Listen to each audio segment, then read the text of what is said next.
front sight, just a flash front sight picture on the target before I shoot. Let's just do that and see what the time is. Stand by. All right, 109, a couple times. 1 more. 108. So just a little bit over a second. 1.0, 1.1. The thing what I'm doing there, again, I'm coming out, I'm seeing that front sight flash on the target before I break the shot. The question is, do I really need to do that? At this distance, for me, I don't need to do that. Okay, so what I'm going to do now is just basically point shoot at the target. I'm going to come out and I'm going to time it to where literally that gun, as soon as it hits extension, is going off.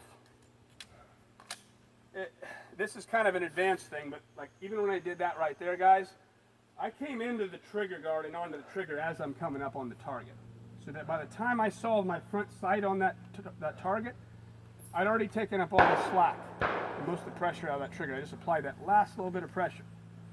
If I was all the way on the target and my finger goes from being all the way out here, all the way into just snatching through it at once, I would have jerked the shot more than that. Now we're just going to basically do the same thing, but I'm not going to verify the front sight. I'm just going to trust the fact that I think I can point and hit this target at this distance. So here we go. Stand by.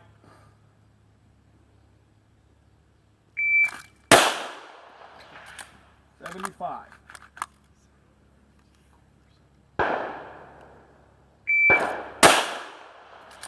76. So that was 3/4 of a second. Went from over a second to 3/4 of a second. Percentage-wise, that's huge. That's 25%. The only thing was faster. I just broke the shot earlier. I didn't waste 2-3 of a second looking at the sight when I don't need to look at the sight.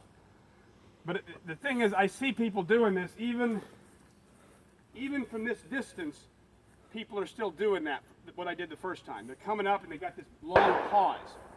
Like come out, and then it's just a lot of people. It's like a whole second between the time the gun gets up on the target to the time they pull the trigger, which that can be bad. I mean, if somebody's really, if I'm me to you guys and I'm a bad guy and I got a knife or something, all of a sudden I decide to charge at you, I can get to you in a second.